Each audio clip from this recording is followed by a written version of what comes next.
வணக்கம் நண்பர்களே, எல்லாம் எப்படி இருக்கீங்க? இது எப்படி ஃபிட்னஸ். நான் இப்போ இன்றைக்கி எதை பற்றி பேச போகிறோன்னா, சோசியல் மீடியாவில் ரொம்ப மோட்டிவாக பேசுவாங்க. அது கேட்கும்போது நமக்கு ஒரு உற்சாகம் வரும். அட பரவாயில்லையே அப்படின்னு நினைப்போம். சரிங்களா? இப்போது வெளிநாட்டிலலாம் பார்த்தீங்கன்னா சோகம் ஒருத்தர் இப்படி உட்காந்துருப்பார். அவங்கக்கிட்ட போய் ஒரு பேப்பர் கொடுப்பாங்க. நீங்கள் பார்த்துருப்பீங்க ரீல்ஸ்லலாம். அதில் பார்த்தீங்கன்னா, இன்றைய நாள் ரொம்ப அழகான நாள் உங்களுக்கு. நான் இன்றைக்கி பார்த்ததுலேயே உங்கள் முகம்தான் வசீகரமான முகம். அப்படி இப்படின்னா நிறையா இருக்கும். உங்களுக்கு இந்த நாள் உங்களுக்கு இந்த உதவிகள் தேடி வரும். இப்படி அப்படி இப்படின்னா நிறையா நம்ம அந்த பேப்பரில் துண்டு பேப்பரில் எழுதி நம்ம பார்த்துருப்போம். அதுவும் அவங்கள ஒரு உற்சாகப்படுத்தும்படியாக ஒரு மோட்டிவாக அந்த மாதிரியெல்லாம் பண்ணுவாங்க. சரிங்களா? சோசியல் மீடியாவில் இந்த மாதிரியெல்லாம் பேசுவாங்க மோட்டிவாக பயங்கரமாக. இவங்களெல்லாம் பார்த்து நம்ம என்ன நினைப்போம்னா, அவங்க மேலே ஒரு மரியாதை வரும். பரவாயில்லையே, நல்ல கருத்துக்களை சொல்கிறாங்களே அப்படிங்கிற மாதிரி ஒரு எண்ணங்கள் நமக்கு வரும் மனசுக்குள்ளே. சரிங்களா? நம்மளும் அப்போ நமக்கு ஒரு உத்வேகம் வரும். அந்த கவலையெல்லாம் மறந்து, அந்த சோகத்தையெல்லாம் மறந்து முன்னேறதுக்கு உண்டான ஒரு வழி நமக்கு மனசுக்குள்ளே வரும். பார்த்துக்கலாம் அப்படிங்கிற ஒரு எண்ணங்கள் வரும். ஆனால் இந்த சோசியல் மீடியாவில் இப்படி பேசுகிறாங்கல்ல மோட்டிவாக, சில டைமு லூசுத்தனமாகவும் பேசுவாங்க. அவங்கள பார்த்து நம்ம மோட்டிவ் ஆகக்கூடாதுங்கிறதுக்காகத்தான் இந்த வீடியோ. அவங்க சொல்கிற சில வார்த்தைகளை நம்ம எடுத்துக்கலாம். சரிங்களா? அவங்க சொல்கிறது எல்லாத்தையுமே நம்ம ஃபாலோ பண்ணுமா எடுத்துக்குமான்னு பார்த்தா கிடையாது. அதை பற்றி தான் நம்ம இன்றைக்கி பேச போகிறோம். ஒருத்தர் என்ன பேசுகிறாருன்னா, கேளுங்க. பெண்கள் தாங்க இதுக்கு காரணமே. குழந்தைங்க இல்லாம போறதுக்கு 99% காரணம் பெண்கள் தான். ஆம்பளைங்களுக்கு குழந்தை வேணும்னு ஆசைப்படுவாங்க, பொம்பளைங்களுக்கு ஜாலி பண்ணணும். குழந்தை பெத்துட்டா அவங்களுடைய அழகெல்லாம் போயிடும். 2 வருஷம் 3 வருஷம் ஜாலியா கை கோத்துக்கிட்டு ஊர் சுத்தணும்ல. கல்யாணம் ஆகி 1 வருஷத்துக்குள்ள ஒரு புள்ளைய பெத்துருங்க. அப்படி நீங்க முதல் வருஷத்திலேயே பிள்ளைய பெத்து கொடுக்கலன்னா உங்களுக்கு குழந்தை பிறக்கிறதுக்கு வாய்ப்புகள் மிக மிக மிக மிக குறைவு. இதை நான் சொல்லல, WHO சொல்லுது. காரணம், இன்னைக்கு இருக்கிற ஃபுட் ஹேபிட்ஸ் அந்த மாதிரி. நம்ம சாப்பிடுறது ஃபுட் கிடையாது, பாய்சன். அந்த குழந்தை பிறக்கிறதுக்கு தேவையான சத்து எதுவுமே நம்ம உடம்புல இல்ல. தலைவர் பேசுனதை கேட்டிருப்பீங்க. பெண்கள் குழந்தை வேண்டான்னு சொல்லி 3 வருஷத்துக்கு தள்ளி போட்டுருவாங்களாம். ஹஸ்பண்டோட ஜாலியாக கையை கோர்த்துட்டு ஜாலியாக நடக்கணும், எனக்கு குழந்தை வேண்டாம், என் அழகு குறைஞ்சிரும் அப்படின்னாலாம் நினச்சிட்டு குழந்தை வேண்டாம்பாங்களாம். எல்லாருமே அப்படியான்னு பார்த்தா கிடையாது. இவர் ஒட்டுமொத்த பெண்களையுமே அப்படி சொல்கிறாரு. இவர் குறிப்பிட்டு சொல்லியிருக்கலாம், இத்தனை சதவீதம் பேர், இத்தனை பேர். இவர் ரிலேஷனில் குழந்தை வேண்டான்னா எல்லாருமே வேண்டான்னு சொல்லிடுவாங்களா? சரிங்களா? அவர் அந்த மாதிரி சொல்கிறாரு. அடுத்ததாக என்ன சொல்கிறாருன்னா, குழந்தை பிறக்காததுக்கு இன்னொரு காரணம் உணவு முறை. நம்ம சாப்பிடக்கூடிய உணவு, அது இப்போ உணவு கிடையாது, பாய்சன் அப்படிங்கிறாரு. அந்த மாதிரி உணவு சாப்பிட்றதுனாலயே குழந்தை பிறக்காமல் போகிறதுக்கு உண்டான வாய்ப்புகள் நிறையா இருக்குது. கல்யாணமான 1 வருஷத்தில் குழந்தை பெற்றுக்குங்க. அப்படி பெற்றுக்காமல் போனால் 3-4 வருஷம்னு தள்ளி போட்டிங்கன்னா உங்களுக்கு குழந்தை பிறக்காது. காரணம் உணவு பாய்சன் அப்படிங்கிறாரு. இப்போ அவர் சொன்ன இந்த கருத்துக்களை நம்ம ஓரளவுக்கு ஏற்றுக்கலாம். ஏன்னா இப்போ இருக்க உணவு சரியான உணவான்னு பார்த்தா கிடையாது. ஃபுல்லாக கெமிக்கல் தான். பாலிஷ் பண்ணப்பட்ட அரிசிகள், சரிங்களா, பதப்படுத்தப்பட்ட உணவுகள், பேக் செஞ்சு நாள் கணக்கில் வச்சுருக்கிற உணவுகளை தான் நம்ம இன்றைக்கி சாப்பிட்டுட்டு இருக்கிறோம். சரிங்களா? இவர் சொன்னதில் அந்த கருத்துக்களை ஏற்றுக்கலாம். பட் பெண்களை பற்றி சொன்னதை குறிப்பிட்டு சொல்லியிருக்கலாம். ஆனால் அவர் பொதுவாக சொன்னது அவருடைய சொந்த கருத்து. பட் அதை நம்ம ஏற்றுக்க முடியுமான்னு பார்த்தா என்னாலெல்லாம் ஏற்றுக்க முடியாது. ஏன்னா கல்யாணமான 1 வருஷத்துலேயே குழந்தை பெற்றுக்கிற தம்பதிகள் இன்றைக்கும் இருக்காங்க. இவர் ஒட்டுமொத்தமாக சொல்கிறாரு. சரிங்களா? படித்த மேல்தட்டு மக்களுக்கு வேணால் இது புரியும். மேல்தட்டு மக்கள்னா ரொம்ப படித்து ரொம்ப பெரிய பெரிய கம்பெனியில் வேலை செய்கிறாங்களா, அவங்க இந்த மாதிரி பண்ணுறதுக்கு உண்டான வாய்ப்புகள் இருக்குது. அது அதிகாரப்பூர்வமாக சொல்ல முடியாது, ஆதாரப்பூர்வமாக. ஆனால் நடுத்தர மக்கள் எல்லாம் சீக்கிரமாக 1 வருஷம் கல்யாணம்னு குழந்தைகளை பெற்றுக்க ஆரம்பிச்சிடுறாங்க. சரிங்களா? ஓகே. குழந்தை பிறக்காததுக்கு காரணம் உணவு முறை, நம்ம சாப்பிட்றது பாய்சன் அப்படின்னாரு. இப்போ அடுத்தது அண்ணன் ஒன்று சொல்லுவார், அதையும் கேளுங்க. தயவு செய்து யங்ஸ்டர்ஸ் டயட் இருக்காதீங்க.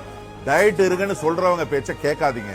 பிரியாணி, மட்டன் பிரியாணி எல்லாம் ஒரு வாட்டி உட்காந்தீங்கன்னா 4-5 பிளேட் சாப்பிடணும். அப்படி சாப்பிடுங்க. மிட் நைட்ல கூட சாப்பிடணும்னு ஆசைப்பட்டா நிறைய பேர் சொல்லுவாங்க சாப்பிடாதேன்னு. பைத்தியக்காரனுங்க அவங்க சொல்றது கேட்டுறாதீங்க. 1 மணிக்கு சாப்பிடணும்னு ஆசைப்பட்டாலும் ஃப்ரிட்ஜில் இருக்கிறத எடுத்து சூடு பண்ணி சாப்பிடுங்க. சாப்பிட்டு காலையில 1 மணி நேரம் ஒர்க் அவுட் பண்ணி பர்ன் பண்ணுங்க. சரி, இதுல நிறைய பேர் இந்த கேலரி டெபிசிட் அப்படின்ட்டு ஒரு பக்கம் வெயிட் மிஷின் வச்சு சாப்பிட்டுக்கிட்டு இருக்காங்கல்ல, என்ன சார் வாழ்க்கை? லூசு பசங்க இந்த வயசுல நல்லா சாப்பிட்டாதான் அப்புறம் ஒரு 40-50 வயசுல என்ன மாதிரி ஆரோக்கியமா இருக்க முடியும். பாருங்க, ஜென்சி மாதிரி இல்ல நானு. காரணம் எல்லாம் அப்போ 5 பவுல் பிரியாணி சாப்பிடுவேன் ஒரு லஞ்சுக்கு, 25 இட்லி சாப்பிடுவேன், பரோட்டாலாம் 10 பரோட்டா சாப்பிடுவேன். பரோட்டாலாம் உடம்புக்கு கெடுதல் சொல்றாங்க, அதெல்லாம் நம்பாதீங்க. எல்லாம் கெடுதல் தான். நல்லா மென்னு சாப்பிட்டு காலையில 2 மணி நேரம் ஒர்க் அவுட் பண்ணுங்க, எல்லாம் சரியா போயிடும். ஆனா எல்லாத்தையும் சாப்பிடுங்க, ஒண்ணு விடாம சாப்பிடுங்க, நல்லா சாப்பிடுங்க. Super sir. கேட்டிங்களா? அதாவது குழந்தை பிறக்காததுக்கு வந்து உணவு தான் முக்கிய காரணம், அது பாய்சன் என்னவர். இப்போ வந்து என்ன சொல்கிறாருன்னா 5 பிளேட்டு மட்டன் பிரியாணி சாப்பிடுவாராம். சரிங்களா? 10 பரோட்டா சாப்பிடுவாராம், இட்லி சாப்பிடுவாராம். இவர் சாப்பிட்ருக்கிறாரு. அது இல்லாமல் இப்போ இருக்கிறவங்களுக்கு என்ன சொல்கிறாங்கன்னா, நல்லா சாப்பிடு, நல்லா சாப்பிடு, 5 பிளேட் உட்காந்து நல்லா பிரியாணி சாப்பிடு, ஃப்ரிட்ஜில் இருக்கிறத எடுத்து சாப்பிடு, பரோட்டாவெல்லாம் சாப்பிட வேணாம், நீ நல்லா பரோட்டாவை சாப்பிடு, காலையில் போய் 2 மணி நேரம் ஒர்க் அவுட் பண்ணு, எல்லாம் சரியாயிடும், டயட்டெல்லாம் இருக்காதீங்க, கிறுக்கனுங்க லூஸுகான்னு பேசுகிறாரு. இதுக்கு முன்னாடி என்ன பேசினார்? ஒரு சந்ததி உருவாகாத காரணமே உணவு தான் அவர். இப்போ வந்துட்டு நல்லா சாப்பிடுங்கங்கிறாரு. என்னடா இது நல்லா சாப்பிடுங்கன்னு சொல்லிட்டு அந்த வீடியோ ஃபுல்லாக பார்த்தா தலைவர் என்ன சொல்கிறாருன்னா, கேட்ரிங்கு கம்பெனி ஆரம்பிக்கணும்னு ஆசைப்பட்டாராம். இல்லையா, இப்போ ரெஸ்டாரண்ட் ஆரம்பிச்சிருக்கிறாராம். அதனால தலைவர் வந்து நல்லா சாப்பிடுங்கங்கிறாரு. அது வந்து குழந்தை பிறக்காததுக்கு வந்து சாப்பாடு வந்து பாய்சனு. இப்போ இவர் ஹோட்டலில் கொடுக்குறதெல்லாம் என்னது, அமிர்தமா, தேவ அமிர்தமா? இது பாய்சன் இல்லையா? 10 பரோட்டா சாப்பிடுங்கிறாரு, பரோட்டா பாய்சன் இல்லையா? டெய்லியும் 10 பரோட்டா சாப்பிட்டோம்னா சீக்கிரமாக சுகர் பேஷண்ட் ஆகிடுவோம் நம்ம. சரிங்களா? ரத்தத்தில் சர்க்கரையின் அளவு அப்படி கூட்டும். இப்போது நம்ம 3 வேளை சாப்பிட்ற உணவு இருக்குது பார்த்தீங்களா, அந்த உணவுக்கே வந்துட்டு நம்ம சரியான முறையில் ஒர்க் அவுட் பண்ணலைன்னா நம்ம சாப்பிட்டதுக்கு மேலே இந்த உடம்பு வந்து நியூட்ரிஷன் எடுத்துக்கும் நம்ம உணவுலேருந்து. மிச்சம் இருக்கிற கலோரிகள் எல்லாம் ஃபேட்டாக கன்வெர்ட் ஆகும். இப்படி ஃபேட்டாக கன்வெர்ட் ஆகி ரத்தத்தில் வந்துட்டு சர்க்கரையின் அளவு கூட்டும். அதாவது இன்சுலின் ரெசிஸ்டன்ஸ்னு சொல்லுவாங்க. நம்ம சாப்பிடக்கூடிய உணவில் இருக்கிற அந்த சத்துக்களை இன்சுலின் எடுத்துகிட்டு போகும். இப்படி அதிகமாகும் போது அந்த இன்சுலின் நம்ம உடம்புக்கு எதிராக செயல்பட ஆரம்பிக்கும். எப்படின்னா, நம்ம சரியான முறையில் சாப்பிட்டு நம்ம பயிற்சி பண்ணும்போது தேவையான நியூட்ரிஷனை இன்சுலின் வந்து செல்களுக்கு எடுத்துகிட்டு போகும். நம்ம கண்ட நேரத்தில் சாப்பிட்றதுனால ஒரு கட்டத்துக்கு மேலே நமக்கு அந்த இன்சுலின் வந்து நம்ம உடம்புக்கு எதிராக திரும்புறதுனால ரத்தத்தில் சர்க்கரையின் அளவு கூடும், கெட்ட கொழுப்பின் அளவு கூடும். சரிங்களா? அதைத்தான் எல்டிஎல் கொலஸ்ட்ரால்னு சொல்லுவோம். சரிங்களா? அதுக்கப்புறம் பார்த்தீங்கன்னா பயங்கரமான பிரச்சனைகளை கொண்டு வந்து இது விடும். எது? இந்த அதிகப்படியாக சாப்பிட்றது, கண்ட நேரத்தில் சாப்பிட்றது. ஒன்றும் இல்லை. இப்போ ஒரு உதாரணத்துக்கு வந்துட்டு ஒரு ட்ரக்கில் இவ்வளோ டன் லோடு தான் ஏற்றணும்னு இருக்குது. ஒரு 10 டன் கெப்பாசிட்டின்னு வைங்களே, நீங்கள் அதில் கொண்டு போய் 15 டன் 20 டன்னுன்னு வச்சா அது தாங்குமா? அதே மாதிரி தான் இந்த உடம்பும். இந்த டைமுக்கு இவ்வளோ நேரம் 3 வேளை சாப்பிட்ணும், அது இந்த அளவுக்கு சாப்பிடணும் அப்படின்னு தேர்ந்தெடுத்து சாப்பிட்ணும். அப்போ தான் அந்த இன்சுலின் நமக்கு வேலை செய்யும் கரெக்டாக. நீங்கள் கண்ட நேரத்தில் இவர் சொல்கிற மாதிரி 12 மணிக்கு போய் 5 பிளேட் மட்டன் பிரியாணி சாப்பிட்டா அந்த இன்சுலின் என்ன பண்ணும்? வேலை செய்யுமா? செய்யாது. அதோட வேலையை காமிக்க ஆரம்பிச்சிடும். சரிங்களா? அதுதான் ரத்தத்தில் எல்டிஎல் கொலஸ்ட்ரால் கூடி ட்ரைகிளிசரைடு, சரிங்களா, ட்ரைகிளிசரைடாக மாறுறதுக்கு உண்டான காரணங்கள் அதுதான். சரிங்களா? இவர் சொல்கிறதெல்லாம் கேட்டோம்னா நம்ம சாப்பிட்ற இந்த 3 வேளை உணவுக்கே நம்ம வந்துட்டு ஒர்க் அவுட் பண்ண வேண்டியது ரொம்ப அவசியமாக இருக்குது. இவர் சொல்கிற மாதிரி 5 பிளேட் பிரியாணி கண்ட நேரத்தில் கண்டதையும் சாப்பிட்டா, ஒரு படத்தில் சொல்லுவாங்க, விமலும் சந்தானமும், இந்த கொள்ளு மூட்டை எடுத்து அந்த குடோனில் வை, அந்த நெல் மூட்டை எடுத்து இதில் வை, அப்படி இப்படிம்பாங்க. அதுக்கு விமல் சொல்லுவார், அதுக்கு கொள்ளு மூட்டை குடோன்லேயே இருந்துக்கலாமே அப்படின்னு. அந்த மாதிரி நம்ம சரியான அளவுக்கு சாப்பிட்டோம்னா நம்ம சரியான முறையில் ஒர்க் அவுட் பண்ணலாம். நீ 5 பிளேட் பிரியாணி நைட்டு 12 மணிக்கு சாப்பிட்டு அடுத்த நாள் போய் 2 மணி நேரம் ஏன் ஒரு ஒர்க் அவுட் பண்ணணும்? ஏன் அந்த 5 பிளேட் பிரியாணி சாப்பிட்ணும்? இவர் ஏன் சாப்பிட சொல்கிறாருன்னா, ரெஸ்டாரண்ட் திறந்துருக்காரு. சரிங்களா நண்பர்களே? இந்த மாதிரி அட்வைஸ் எல்லாம் கேட்டுட்டு நீங்கள் போய் நைட்டு 12 மணிக்கெல்லாம் சாப்பிட்டீங்கன்னா சீக்கிரமாக உடம்பு நாசமாக போயிடும். உடல் ஆரோக்கியம் கெட்டு நோயாளியாகி அவஸ்தை பண்ணும்.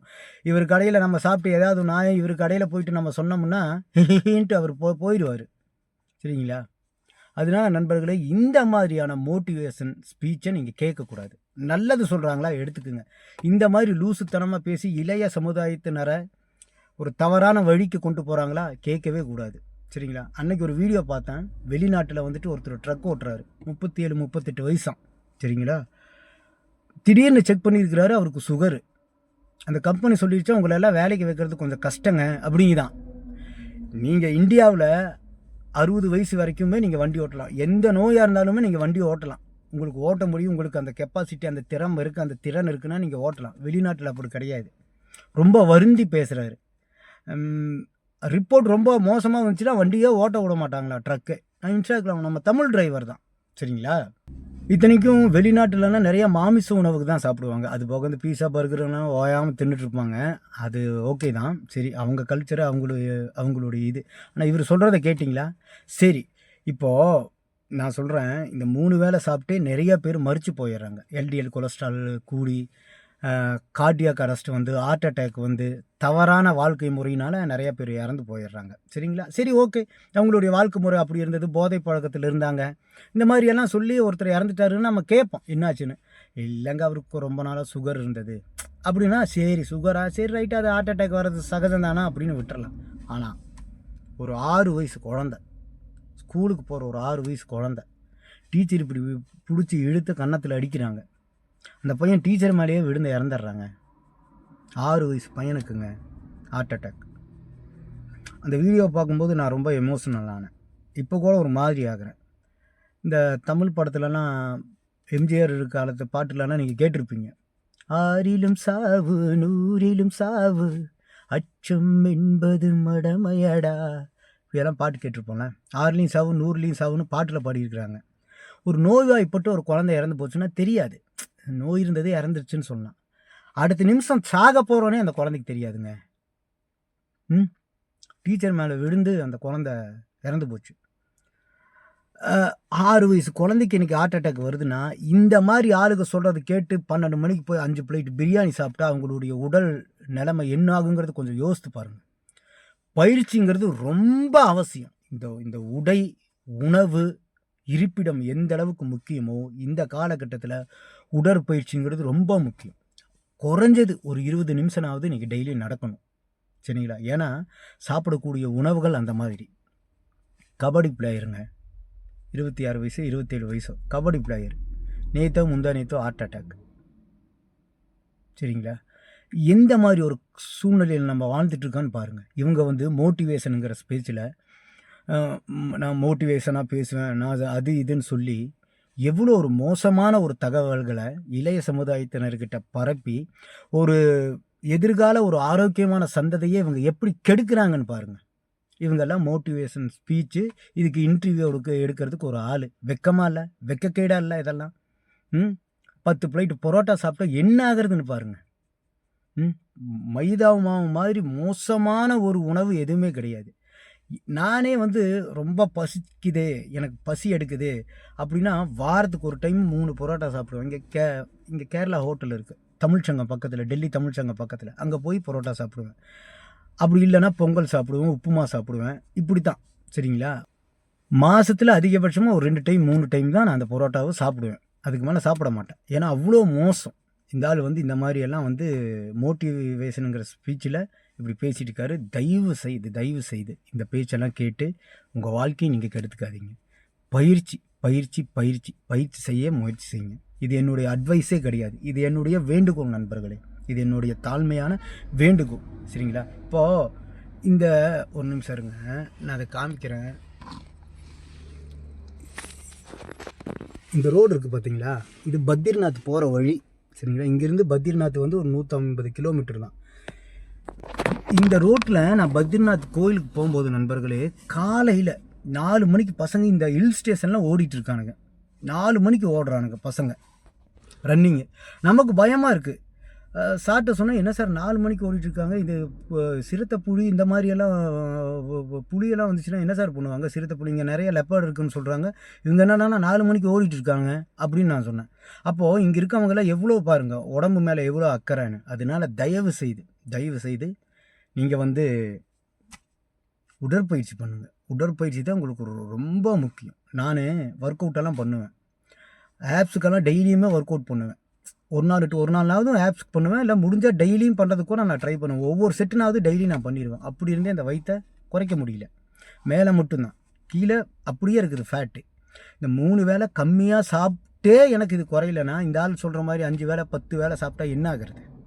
சரிங்களா? அதனால் பயிற்சி தயவுசெய்து இந்த மாதிரி ஆளுக்கு பேச்செல்லாம் கேட்காதீங்க. சரிங்களா? நன்றி.